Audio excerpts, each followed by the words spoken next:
Gusti Allah tanpa pernah lepas. Setiap detik, setiap saat.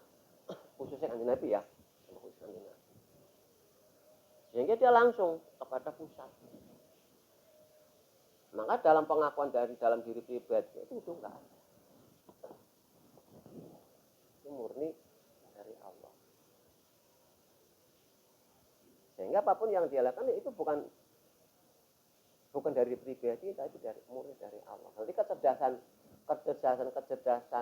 tenaga ini bukan sebatas kecerdasan otak, tapi kecerdasan ruh. Karena masalah ruh adalah perkaranya Gusti Allah. Jadi langsung Allah yang bimbing. Apapun yang diucapkan itu Allah. Sehingga benar-benar lah ucapan ya ucapannya Allah, pendengar-pendengarnya Allah, pendengar pendengar Allah, pengambu ya ambu. Nah lah ambu itu wujud dalam badannya Nabi. Sehingga keringatnya pun membuangi. Nah, ini para ulama, wangi itu kan murni dari wangi ini Kanjeng Nabi, dari dalam dirinya. Nah para ulama disunatkan nganggo wangi. Nah, jadi wangi nangkane orang wangi sebatas ambu ya, tapi wangi nangkane iki wangi sak lakune, sak ucape, sak lampah. Usahakan dalam diri kita pun harus ya kita belajar terutama nang sujud kedua. Jadi nang kembali maring apa yang mau ketika sami Allahu liman hamidah, yang Allah itu maha mendengarkan bagi siapapun yang memuji. Nah, sing muji kepada Allah, maksudnya puji bagi Allah itu bukan alhamdulillah, itu kan kulite. Isinya adalah wong sing yakin, wong sing paham, wong sing ma'rifat, wong sing kenal kepada asma sifat zat Allah. Itu baru mujinya itu mau.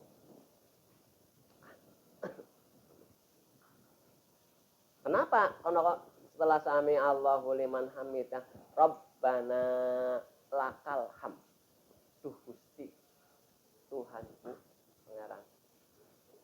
Hanya milikmu lah segala.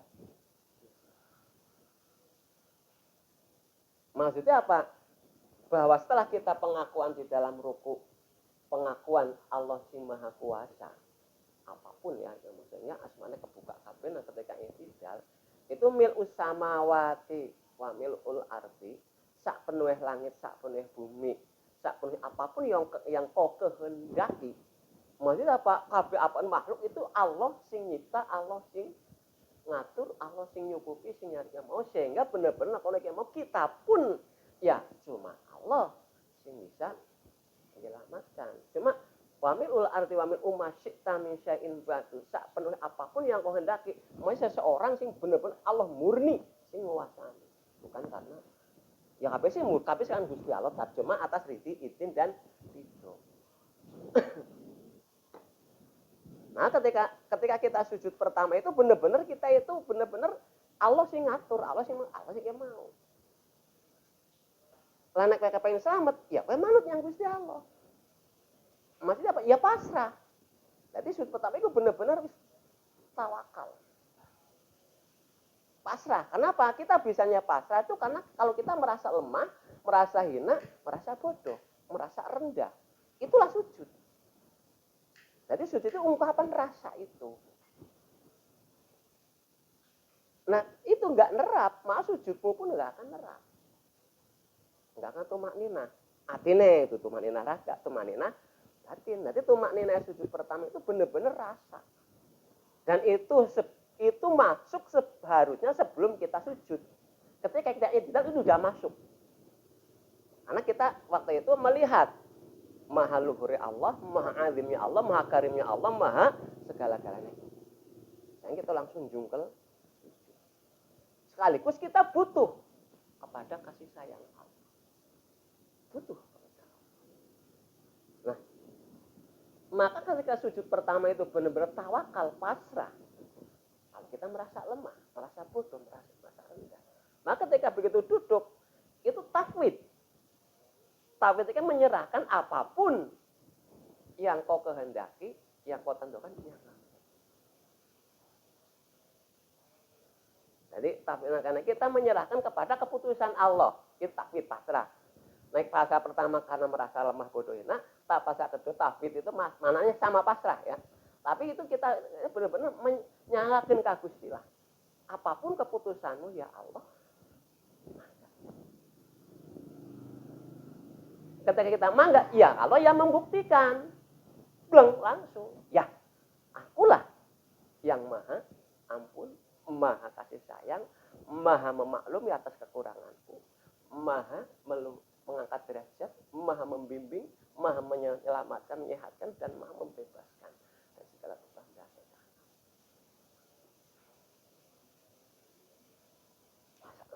tauhid. Jadi apapun keputusan itu apa? Maksudnya apa? Kita nggak boleh ngeyel. Sehingga ketika duduk di antara dua sudut karena yakin maring wa idza sa'alaka ibadi anni fa inni qarib ujibu da'watad da'i idza fal yastajibuli wal yu'minu bi. Nah, fal yastajib tetapi kewajibanmu kepadaku apa tawadu, yaitu sudut pertama. Wal yu'minu bi dan percaya kepadaku. Duduk di antara dua sudut langsung rabbil bir warham wajwarfa'ni wal wajhi wa'afini itu benar-benar kan janjinya Allah. Jadi nang kalimat nang lafaz ya mugi-mugi Gusti Allah ngaku memberi ampunan. Tapi Pak Allah telah mengampuni kita sesuai dengan janji mau kan. Allah nyembateni ketika berdoa, berarti begitu lebih langsung blang, langsung nerap. Maka dalam sujud kedua pun itu benar-benar Allah telah atau ungkapan rasa syukurku kepada Allah atas maha kasih sayangnya Allah, maha ampunannya Allah. Sehingga naik sujud kedua itu benar-benar nerap, maka itu benar taslim. Taslim itu pasrah, nerima apapun. Bagi saya mau apa maksud kita? Ya, usahakan apapun yang kita kerjakan itu murni dari ridhonya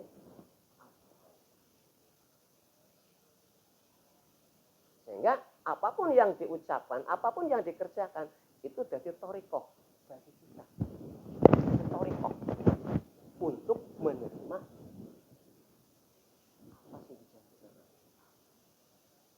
Dan kita kumpulkan kene pun di sini ini thoriqoh.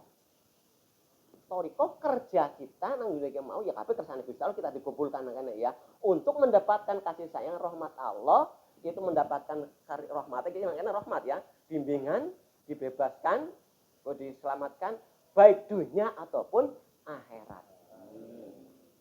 Nah, jadi yakin kita pun akan dikumpulkan besok akan seperti ini dalam keadaan kasih sayang.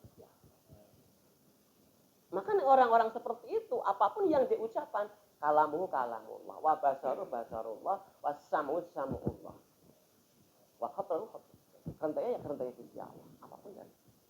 Tapi nang kono wis ora nuruti kehendak nafsune. Mulane bagi kita harus mengetahui mana nafsu, mana iblis. Awas nang kana mau nyampur nang ati njaba. Hati luar, hati dalam murni dari Allah. Hati luar adalah campuran masyarakat iblis dan nah, ketika nang sujud kedua itu benar-benar nang kondisi ngerasaaken bahwa benar-benar kita yang akan nerima apapun keputusannya Allah, apapun kehendak qada-qadare dan kita harus ridho. Dan yang sujud kedua tumak ninahnya dalam sujud kedua ridho kepada qada-qadar Allah. Paham? Ridho maring qada-qadar Allah. Makanya apapun yang akan kita kerjakan, ini ajakannya iblis, apa ajakannya nafsu, mana ya wah, kita harus teliti. Karena kan anak jebakan-jebakan iblis, apa yang telah itu. Makanya kita masih kejebak dengan iblis ya wayahe. Jadi sujud kedua itu ungkapan ridhoku kepada Allah atas ketentuan Allah. Wa man lam yardo ala qada'i wal qadari fal tamis siwaya Roban. Barang siapa sing enggak ridho kepada ketentuanku, keputusanku, kodokot silakan cari Tuhan selain aku. Sehingga di situ ketika kita benar at-tahiyat, karena kita wis sumendeh dan sumerah, tawakal, tafwid dan taslim, maka nang at-tahiyat sehingga kita pengakuan bahwa at-tahiyatul penghormatan, mubarakah kebaikan, baik yang terlihat ataupun yang tidak terlihat secara kasat mata ya. Sholawat itu dari gerakan badan yang nyambung dengan hati. Thayyibah gerakan-gerakan batin, maksudnya apa? Otak, hati luar yang menyatu dengan hati dalam. Itu lillah, milik Allah. Itu lillah, milik Allah kabeh. Jadi ridhonya Gusti Allah. Sehingga engkau akan sesuai dengan hadis Nabi, innallaha la yanzuru ila ajsamikum wala ila ambalikum walakin yanzuru ila qulubikum wa a'malikum. Bahwa Allah tidak menilai, tidak melihat jasadmu, jasad yang mau termasuk mungkin dari nasab, ilmu, atribut, apa yang mau apa, derajat, pangan, enggak. Dan tidak melihat hartamu, tetapi yang dilihat oleh Allah hati dan amal. Maksudnya apa? Amal itu nyambung dengan hati enggak? Nah, itu yang dinilai oleh Allah.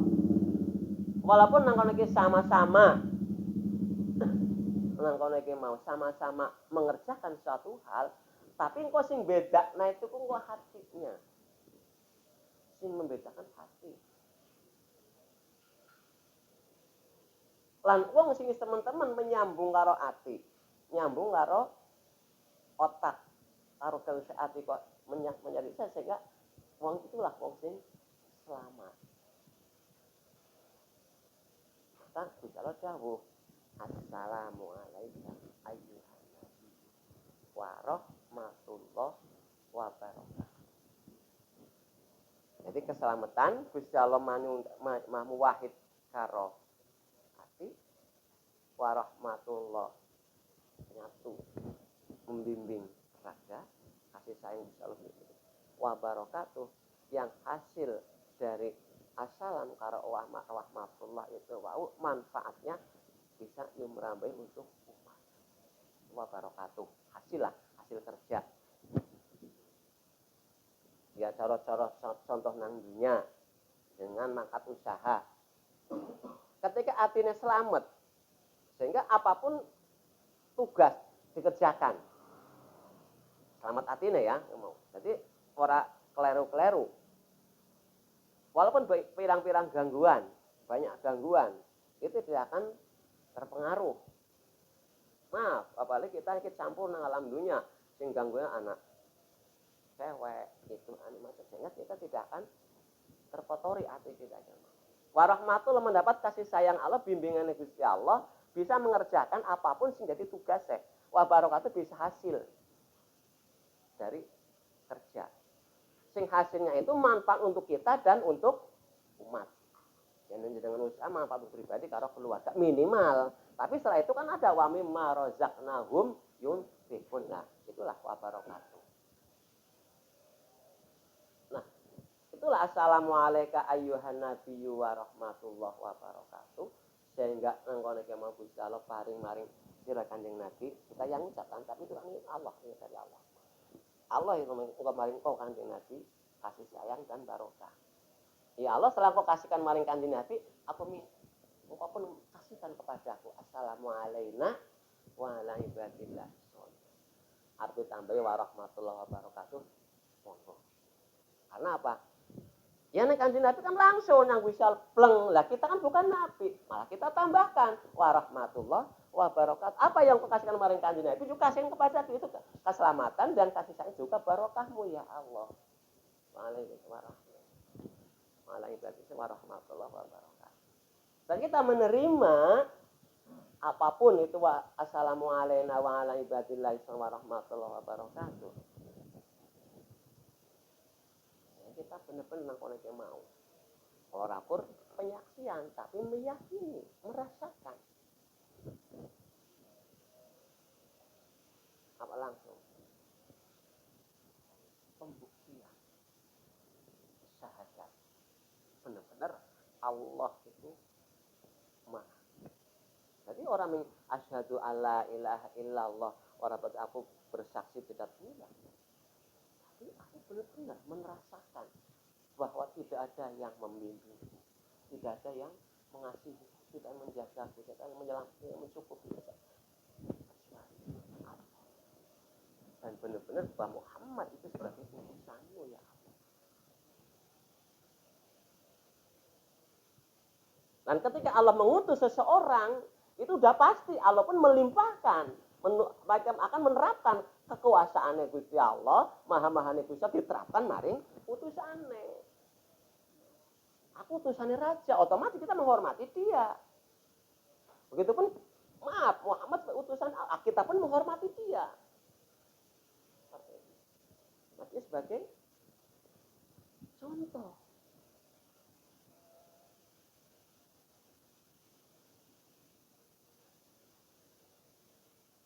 Karena beda antara makhluk karo kholik. Nah, ketika Gusti Allah membimbing ragane, menyatu dengan ragane Nabi Sholih, Allah menyatu mewahid dengan batin Nabi itu salim. Makanya bagi apa sholawat? Allahumma sholli ala Muhammad bagi mereka. Nah, Gusti Allah dawuh langsung. Jadi setelah assalamu alaina wa ala ibadillahi sholihin, terus syahadat asyhadu alla ilaha illallah wa asyhadu Muhammad rasulullah. Allah langsung dawuh. Allahumma sholli ala Muhammad wa ala ali Muhammad. Langsung. Itu Gusti Allah sing dawuh maring Kanjeng Nabi. Ya bagi mereka sing sebenarnya itu pun enggak masalah, tapi kita masih belajar. Dengan sedangkan kita itu bukan nabi. Kita diperintah oleh Allah, ya ayyuhalladzina amanu shollu alaihi wasallimu taslima. Ya kita kumpliti, Allahumma sholli wa sallim ala sayyidina Muhammad wa ala ali. Minimal sampai wa ummati Muhammad, ya mau lebih baik. Jadi kita kumpliti, karena itu dawuh Gusti Allah. Wong sing iman, karena itu lah. Masalah mboten shollu alaihi wasallimu kon kumpliti. Ya mereka ya terserah. Bari ahli fikih minimal sholawat Allahumma sholli ala Muhammad, minimal, maksimalnya ya bagaimana saya keyakinan kita dengan Allah kita yakin. Lain cuma sholli bagi saya tok, maka salimnya akan kelewat. Terapkan salimnya Allah. Wa ala ali sama sholat ala Ibrahim wa ala ali. Wa barik ala Muhammad wa ala ali wa ummati Muhammad sama baru Ibrahim wa ala ali. Kan sholawat itu kan urukun sebelum terakhir. Setelah itu maka engkau nek mau bener-bener Gusti Allah wis bimbing raga, bimbing batinnya Nabi, juga ahli keluarga dan umat keluarganya baik keluarga nasab ataupun keluarga iman. Jadi keluarga ada makna dua, keluarga nasab dan keluarga iman. Tapi yang difokuskan adalah keluarga iman. Jadi ahli itu malah keluarga iman. Itu maksudnya. Itu terutama keluarga iman. Nah, ketika wis manunggal langkone ki Allah wis bimbing raga batine Nabi sehingga wis innaka hamidum majid, bener-bener ya Allah Bapak engkau lah maha majid, terpuji nang kene maha dermawan, maha mulia. Innaka hamidum majid. Makanya kita lempar assalamualaikum warahmatullahi wabarakatuh. Mari orang-orang sing apa benar-benar mewahid yang insya Allah benar-benar mengesahkan Allah seperti imannya para apa seperti imannya Nabi Ibrahim itu sama tauhid patabamilah itu sebelah kanan rombongan mungkin maaf warahmatullah. Nah ketika sebelah kiri umat Muhammad seluruh les assalamualaikum warahmatullah itu umat Muhammad arep sing kaya apa wujudnya ponggo kerso. Sebab Bapak, umat Muhammad itu ada dua pendapat. Umat Muhammad yang wong Islam, umat Muhammad seluruh umat. Pokoknya umat jamaah, akhirnya ya umat Muhammad seperti itu. kita lemparkan. Siapapun sing ulih itu haknya Gusti Allah, tapi kita lempar maring seluruh wong sing urip sikilah khususnya. Lan uga wong sing urip biyen, baik yang mati ataupun yang masih hidup. Assalamualaikum warahmatullahi wabarakatuh. Karep Gusti Allah penerapakan mungkin setelah itu maaf ya dari torekoh kita di sini itu hati dengan Allah melepaskan Allah nerapan maring wong. Uni Soviet maring wong. Endi? Itu haknya Gusti Allah. Jadi kok akeh wong Islam, apa wong kafir berbondong-bondong masuk Islam seperti itu. Dan khususnya emat bagi kita Allah akan menyadarkan ulama-ulama masuk nang kono yang mau si mereka terbendung oleh hijab-hijab. Nah, karena itu nerap maka anaknya cuma syariat toriko syariatnya raga syariat torikohnya baik berupa ucapan doa itu toriko doa itu toriko gerakan toriko hakikatnya Allah ketika kita apa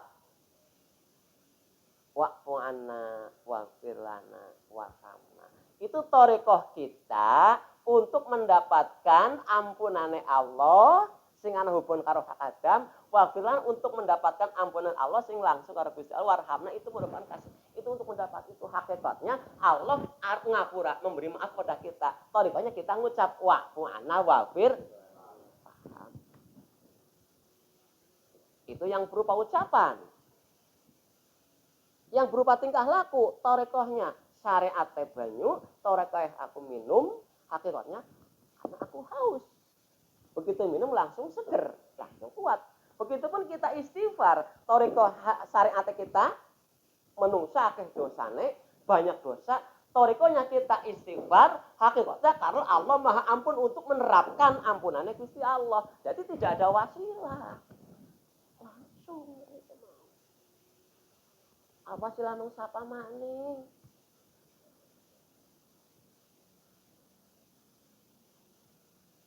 Dan kita iman yakin mari gopure Allah.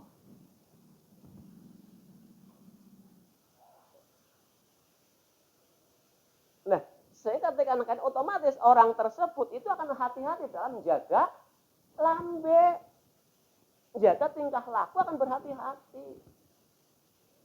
Dan orang tersebut tidak mungkin akan melanggar syariat Kanjeng Nabi, tidak mungkin. Nah, misalkan kono. Nah, kita harus hati-hati ketika orang melanggar aturan Nabi, kita harus itu masih kejeblak nang iblis, maka kita pun akan kejeblak nang iblis. Itu seperti itu. Itu secara.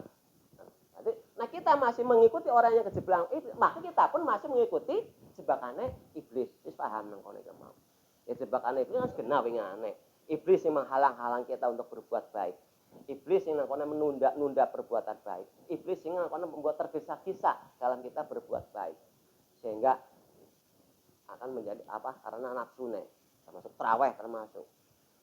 Nah, orang iblis akan sebenarnya kita ria, sum'ah, ujub, sum'ah. Dan yang terakhir sok nyapiraken karena syariat. Itu jebakannya iblis. Kita harus hati-hati. Apapun maaf yang mau. Saya nggak milih sisi yang mau. Itu jebakannya iblis. Kita harus hati-hati nang yang mau. Maka nek kowe melu mari wong kejebak berarti kowe kejebak nang iblis kowe bae. Arep dia kiai, dia wali. Tetap seperti itu. Ini tidak ada.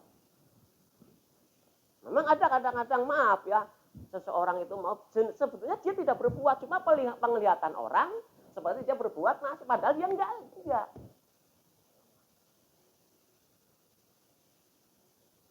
Itu. Contoh, anak riwayat sedikit lah, walau alam kayak mau. Anak seorang kiai seandainya akan mau. Waktu itu Nabi itu rawuh.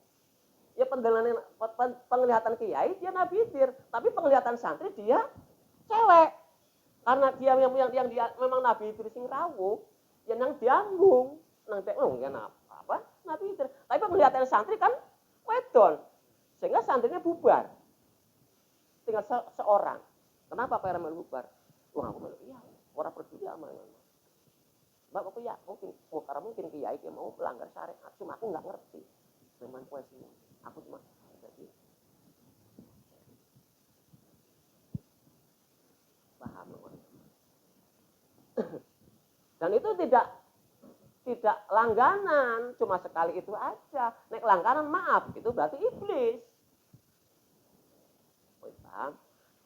Bukan walaupun kadang-kadang dia mengatakan ini enggak akan nyetrum karena memang itu nyalurkan rahmat Gusti Allah. Ya ibaratnya maaf, itu listrik.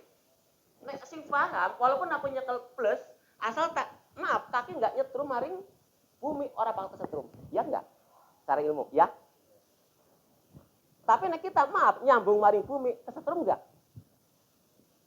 Paham orang ketujuannya? Maksudnya apa? Nek aku tak murni karena Allah, aku nyenggol wong wedon, tapi orang anak kesetrum manusia bisa setrum, ya ora apa-apa. Tapi nek gredel ya, gue mau sing marek nak. Paham? Maaf ya. Min plus kok disatukan, nek wis dalam ridhone Gusti Allah, ya enggak masalah. Min karo plus. Dadine padang. Nah. Tapi nek urung maaf, sambungane min plus kok maaf, urung disatukan dalam ruang hampa udara ya, atau apa mau kok jadi ini kan konslet. Begitupun kita min karo plus. Min wedon lah, plus lanang. Ketika disatukan dalam ruang nikah, kan kabeh dadi dulur akeh biar acara walimatul harus. Tapi nek min plus nang kono iki maaf, mengkafeng anak ya maaf dadine wis agak lah, logikanya seperti itu.